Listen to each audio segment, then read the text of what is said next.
Hello, David. Hey, what's up? Hey, how you doing? It's Sam from Just Talk with Sam podcast, man. Thanks for giving us a few minutes of your day. We know it's Corona Yeah. time. Yeah, they got us out here. People acting like they struggling. Oh, for sure, man. I'm doing a lot of stuff, and I'm doing this. It's a little new. I'm at the house normally, but I had to do things a little different. Thus the WhatsApp, man. If you ready to go, we could just start this podcast right now. Let's do it. How long you want to talk? Yeah, I ain't gonna eat up your whole day. 15, 20 minutes. All right, let's do it. All right, let's jump into it. You already on. We just gonna have to fix a little of this conversation editing. But it is what it is. Hey, David, thank you so much for just for being on the podcast, especially like we were saying. And I want to give you a very special thank you because you helped me out during the whole social distancing, stay home thing. I got a chance to check out your Netflix special. Oh, dope, man. Thank you, man. I appreciate you watching. I gotta be honest with you. It's worked out for me because everybody is locked up and they can't do shit. So it's like I might as well watch this special. And it has gotten more play and more it's got more play and more following because of it. So I'm glad that I'm able to offer a little comedy during this time when I know everybody's out here tripping. Yeah, and quite honestly, we did it in this order. We had to do the take turns thing because I'm watching it, Right. you know, I had to watch my wife thing, then I had to watch your thing, and I had to watch Nothing Against It, the Madam C.J. Walker movie slash miniseries. It was good. We're not knocking it. It just, but there was like this undercurrent, and she hates when we watch movies together that I picked out. Pretty much. Okay. That should have been called "If You Got a Dick, You're Wrong." That's just what. Every scene. If there was a dude that just showed up, he's automatically the bad guy. Even the good guy from the last scene. He automatically ain't shit. He needed. Well, you know what?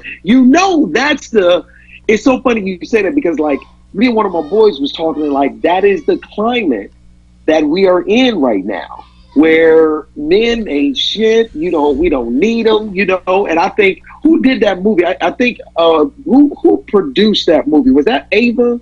No, I'm not sure. I don't think she did that. I don't know about that. I know. I gotta go back through it. I just know that was the line. That was the through line of the movie where I was watching it and I was just kind of like, all right, this is a cool story. I get it. Oh, here we go. Like every second you can feel it. Yeah, shit again. Yeah, but that's the complete opposite of what my stand-up special is. So exactly, and that's what I was getting to. It's a long tale because I watched Fat Ballerina, and I was just like, almost like it was a good special. I stood up and applauded at some jokes. Where I was just kind of, I don't want to spoil it. I stood up and applauded because it hit so true to life. Because I'm dealing with it with my wife and kid, and I'm just like, yeah! Sorry, boy. And I just sat out. How your wife, did your wife watch it with you or she didn't? Yes, she did. And there was a lot of, that's funny. It was like suppressed laughter because it was just like, it's funny, but I'm making a point about her. So it's just like, we can't be doing that out here. But she enjoyed it as well.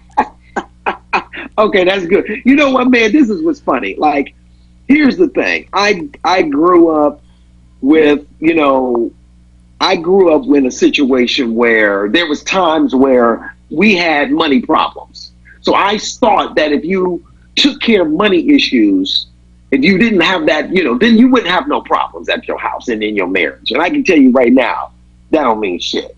Like you can have money and still have problems. There's always gonna be some problems. Marriage is not, that shit ain't for the weak. It ain't. You gotta know that.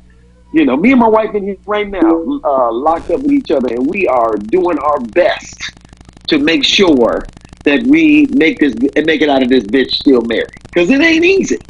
It ain't easy spending all day, every day with the person that you're in a relationship with. That shit is very hard. So for me, all my stand-up comes from a real place. And some people gonna love it and some people gonna like it. Now, some people gonna hate it. What's crazy is most of the time, most of the fan base and the people who I get response from have been all women. Women have That's jumped on and interesting. been like, ah, that's us. That is so me. You can't be telling all our secrets, David. But see, I grew up with all women. I'm the only boy. I got 3 sisters. I got a wife and 2 daughters. I've only been around women my whole life. So I've seen them up close and personal. So I know that everything I'm saying is true. Whether they like it or not, it don't make no difference. So No, and I understand that. I can understand that, but it's always and you know, I have to ask when they say that's so me or that's so how I act. They don't do it yeah. openly. Do they pull you aside? Well, no, I mean, like if I'm at the show, if I'm when I'm on at the show and I do meet and greets after my shows when I'm on tour, husband and wives, couples come up to me all the time, and some women will go, "You got my husband in here cracking up, telling all my secrets," and my husband will go, "That's the husband will be like, that's so her," and then I've had women just flat out say, "Yeah, that's me. You got me down." My husband say I'm like this all the time, or even on social media, women will hit me up and just be like, you got us down to a science. So it's like I know. Here's the thing about stand up: when you're doing something, I'm not asking nobody's opinion and what they think. I'm telling them what I've seen and what I've experienced. Some people gonna love it and some people not. But the great part about it is it's the response to it has been fantastic. It's been incredible, and I love that. Now I'm glad you brought that up because when you talk about social media, like I follow you on social media and Yeah, you are doing things and you incorporate your family into it now.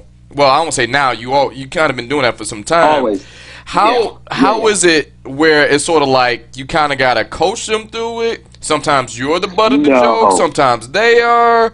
I mean, Well, no, like I gotta be honest with you. Like if anybody who watch, I've been doing stand up for 24 years. A lot of people have just now getting to meet me, getting introduced to me because of either social media or because of my Netflix special.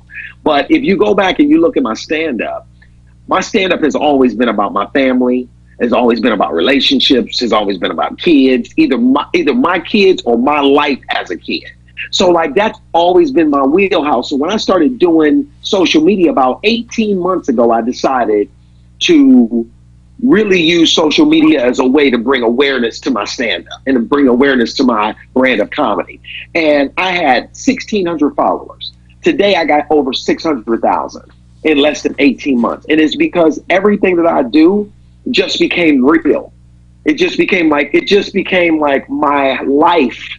I've always been in my life. If you watch my stand-up, it's been in my life. So when I started doing social media, this is my life, and it's organically the next place to go, which is where my wife and kids are. And they're, I mean, it's all, we have fun together.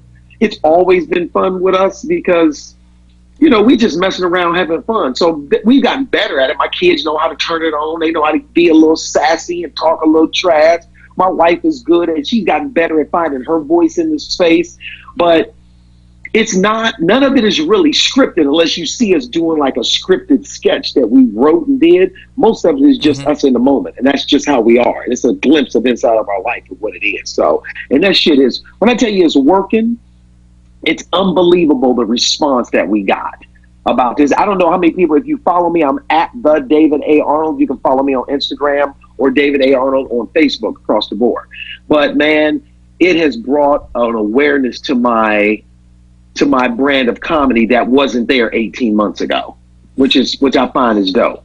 but one of the cool things about your brand of comedy, it has throughout your career has mutated a little bit, where it's not just you as a stand-up or you on the Right. producing side or you on social media, Right. but you're a hell of a writer too. Oh, I mean, just looking at some of the stuff you were a part of, such as the Tyler Perry stuff, the Ricky Smiley stuff, Real Husband of Hollywood. I love that show. So how does thanks, man. that translate from where you kind of got to pick? Well, did you know you wanted to be a writer? How did you end up becoming a writer? Never thought about writing ever in my life. The only thing I ever wanted to do was do stand-up.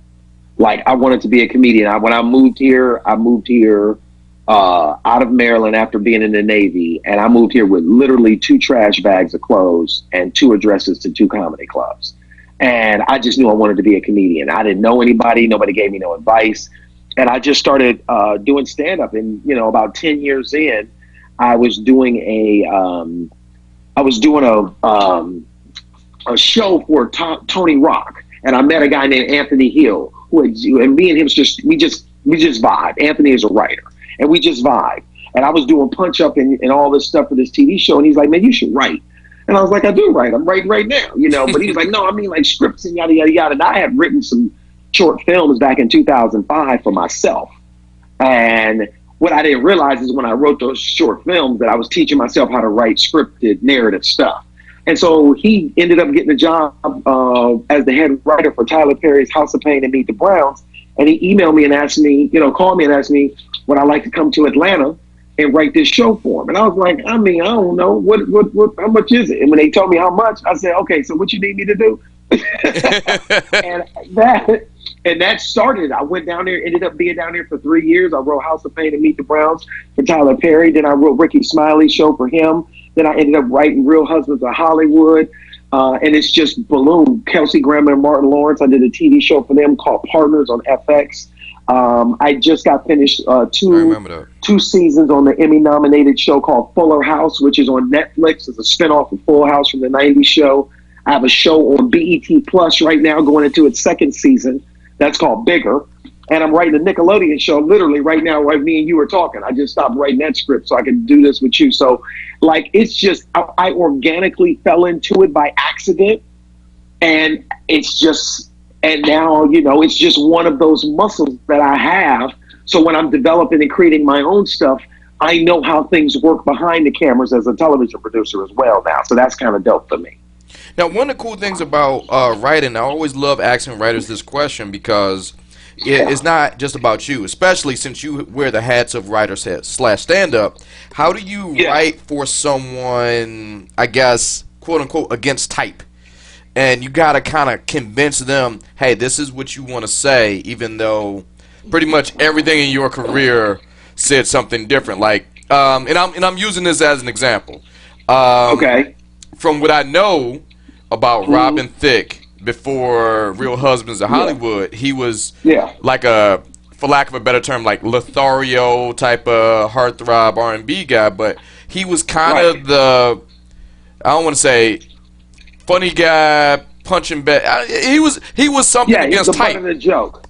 Yeah. So how do you convince that to happen, or has there been any pushback or anything like that? Sometimes you get pushback from people when you want to see them do other stuff, and they go, I don't want to do that. And you can't make nobody do nothing they don't want to do. But what you will find is most people, what you, the public, know people to be, actors and singers and people, whatever you know them to be, most of the time they want to do something different than what they're known to be. So if he's known as the heartbeat, you want to be funny. You don't mind being the butt of the joke. You got to do it because most people have more than one gear to them, you know what I mean? But whatever the gear that catches the audience's attention that makes them famous, that's the gear we're used to seeing in them in. So when you're writing for other people and you be like, oh yeah, I want to let me tell some jokes, I can be funny, then they want to do it. Some people got it and some people don't. So every situation is different.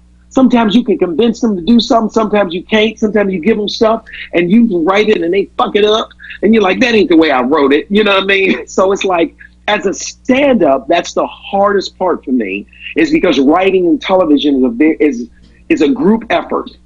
You write something, the executives jump on it, the actors jump on it, and maybe by the time it gets to the camera, to the stage, what you wrote is now a combination of 15 other people's ideas. So it's not exactly what you wrote. It's a version of that has everybody else's shit added to it. So for a comedian, that makes me go, this is why I like doing stand-up, because it's straight from my mouth to your ear. There is nobody else's words or spin or anything else put on it. That's the part that's favorite. That's the part that I like. So now, every situation is different. One thing I do understand, and I get that, and I understand that, but where does I guess, in your world, the gear shift where it turns into, okay, this is for stand-up, this is for writing, this is for something on the internet, this is for, how do you make those decisions?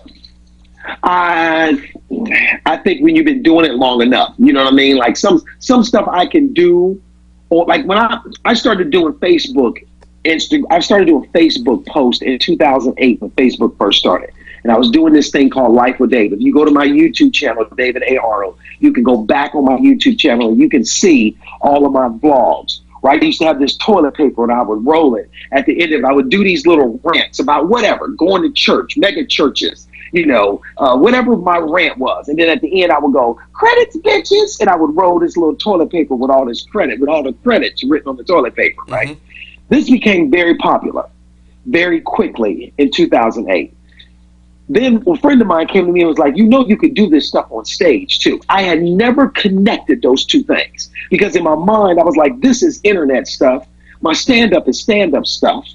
And that's the way, I did. But when I realized that, I could take some of this shit to the stage, it started to morph for me. And I started to realize, some of this stuff I can work out on stage, and some of this stuff I can shoot for social media and it'll still play. It depends on what it is. And some stuff I write that's for TV, like if I take ideas, depending on what the show is, depending on what the idea is, I may or may not put it in a show, or I may go, I'm gonna save this for my TV show, my own personal TV show. So I think it's an as case situation.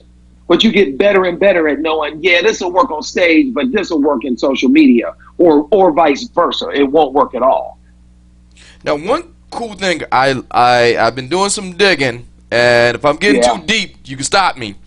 But one thing I do like is that you've taken this out of your career, these constructive elements, and now you get a chance to kind of like put, we call it passing the ball back, because for the last 11 or so years, you have been teaching this master class, the Art of StandUp Comedy, and you have, with it been helping some of the veterans, some of the new guys. So how does it feel being the one receiving advice to now you're the one giving advice to some of the newer folks or people just who need help? Well, here's the thing. I started teaching, like I told you before, I moved here to Los Angeles and I didn't know anybody. That was 24 years ago, 22 years ago. I didn't know anybody. And I spent a lot of time doing stuff that I probably didn't have to do had I known people to give me advice and direction, but I didn't. So I did what I, could. I started teaching a stand-up class because I love the art and I love talking about it, and I saw people who just needed some direction and some help. And so I just started. I can't teach you how to be funny, but I can give you the tools and the things that I've done that have helped me build a career where I make a fantastic living making people laugh, whether it be writing television, stand-up, whatever that is. So that has been the part for me that has fueled it. Now, the class, since I started doing it, I do it on and off around my tour schedule and around other things that I'm doing. That class has well over 300 people on its waiting list. It's called the Art of StandUp Comedy. If you go to davidarnold.com, you can get all the information about the class on my website. I teach the class online as well. I work with people all over the world. I'm working with people online in London and Holland. I've done like literally everywhere. And it's because people, they say those who teach because they cannot do. That has always, I'm not sure if you've ever heard that before. I have, but yeah. And I let that stop me for a long time.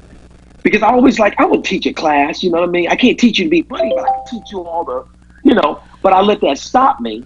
And then I realized one day that was my ego. And I said, you know what? I teach because I do and I do well. And that is the reason why my class is so successful, because people they're learning from somebody who is actively performing and making a living doing what I do. And now with my Netflix special dropping 2 weeks ago, it really solidifies me as somebody who is in a position to try to tell you some of the things that you may or may not want to do if you try to pursue this career. So I actually love it. A lot of people think they thought that I would stop when I started making money, but I haven't. I mean, I'm not as available as I used to be, but I do the class every time I have free time. My assistant is dope, and we do the class all the time. We had to stop one right now. I was in the middle of one, but because of this virus shutdown, we paused the class and we're halfway through one. Celebrities, I have so many people that left that class that have done well. James Davis, who had the TV show on Comedy Central. Zaynab Johnson. What was that? who's on the Hood ABC. Adjacent. I remember that. That's right. James Davis started in my class. King Batch, who's one of the biggest social media stars out here right now. He took my class. Tasha Smith, the actress. Tisha Campbell, the actress. So many people. I have a guy named James Bagley from Will and Grace that's in my class right now. Like, I've worked with so many comedians. A girl named Ambria Allen, who has had several TV shows. She was a writer on The Daily Show and then just got finished writing for the Oscars, also took my class. Like, it's been so many people that have come through that I've had a chance to work with that has been dope. So, you know what, man, that's my way of giving back. And I think that's why now that I'm starting to get a little bit of light because of my Netflix special, that I'm taking it because I feel like, you know, you give back and things come to you. And that's what I feel like has happened for me. I mean, going through your career, you've done a ton. Writing, acting, stand-up, producing. Now, one hat still is, I don't know if you can wear this hat, but we did a little digging. Is the singing part, because correct me if I'm wrong, you are a nephew of the OJays, Eddie Levert. And does that come up, or I hope I'm not breaking new ground, or if I am? No, my stepfather actually started the OJays when I was a kid. I mean, well, long before me, but when I was a kid, I grew up.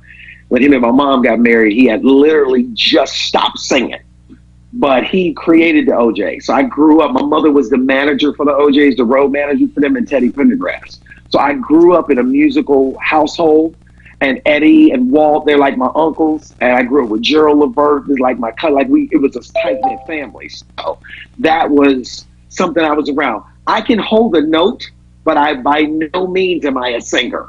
I can pretend I'm good at karaoke. But Yeah. at karaoke, I'm good, but like to try to make a career, try to feed people off of my voice, nigga, we will all be starving in this bitch if it comes to. I gotta know, like, when all right, and I'm only picking a very specific point in time. This is around whatever that gap between Levert and LSG. Right in there. Did you just like, hey, one more time? Can I? You know, kind of put your. Can I? Listen, I remember wanting to sing with the group. And I was like, no, you're not. Like, when Levert started putting together a little group, I was like, I wonder why they ain't asked me to sing. Because you're not good. That's why they didn't ask you to sing. And I realized, no, that ain't it gave, what it did do was it gave me the knowledge that I knew that I wanted to entertain people. That's what it did do. Well, growing up around them let me know that. It worked out because your lane is a little bit different than theirs, but it's still good. Exactly. And it's working out, and I can't complain. It's incredible, actually. And I love it, man. I love the fact that I make a great living doing what I love to do. That's the biggest blessing for me, because I see a lot of people going to work every day that hate what they do. They do what they got to do because they got to feed their family or, you know, eat and take care of themselves. So me, I've been blessed to be able to make a living doing what I absolutely love to do. Well, David, I've eaten up a lot of your time, but I got one last question, mainly because, like, I am not a stand-up comedian. I guess you could call it comedy, what we do online and the talks and the interviews or whatever. Right. I am broke Trevor Noah. I'm on that. But what I want to do, I know a good number of comedians do listen to my podcast. So what advice would you have those up and coming that's just starting out? What would you want to say, like general advice to them? The floor is yours. Go ahead. Okay, here's my advice to anybody who wants to pursue anything in the world of storytelling. The biggest thing that you got to know is that you got to be in search of what is your truth. There's always going to be people who don't agree with you. There's always going to be people who don't laugh. There's going to be people who may boo. And then there's going to be people who scream up and down and love exactly what you do. But you have to be in search of your voice, What is your truth? Because as a comedian, the only thing that I'm looking for is what my truth is, and I give that to you through a comedic filter.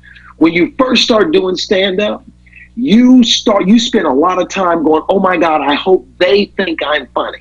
And when you approach comedy from that perspective, the audience, has all the power because you're hoping they think you're funny. When you get to a place where you realize that the stories that you're sharing are your stories and they're funny no matter what, it don't matter what the audience think. Because it ain't about them. It's about me and my stories. I'm going to tell them to you. You're going to love them because I'm funny. And if you don't love them and you don't think I'm funny, then guess what? I don't give a fuck about that either. So when you get to that place, that's when you start growing as a comedian. When you get to a place where whatever you think and whatever you say, you're not afraid to share it, that's when you start growing as a stand-up comedian. And I don't care if you're doing a podcast, I don't care if you're doing a radio show, whatever you're doing, it needs to be fueled by a point of view and your perspective, because that's what people tune into and that's what people want to hear. So when you do that, you're going to be all right. And that's the thing for me as a stand-up. I do what I do me. I do what I do. I do what I think and I know is funny. And if you love it, great. And if you don't, then shit, go watch somebody else. It ain't going to hurt my feelings none. I'm cool. I'm gonna be all right. Shit working out over here. So we gonna be fine. But once again, man, I want to thank you. You gave me a little bit over an hour of relief from this Corona time and got a chance to chill. One more time, the special is called Fat Ballerina. Thank you for calling into the podcast. Thank you so much, David. Thank you. And we just wish you nothing but success. We're going to play a couple of clips of your comedy. Try not to do Fat Ballerina so much. Maybe the older stuff, because I want people to see this.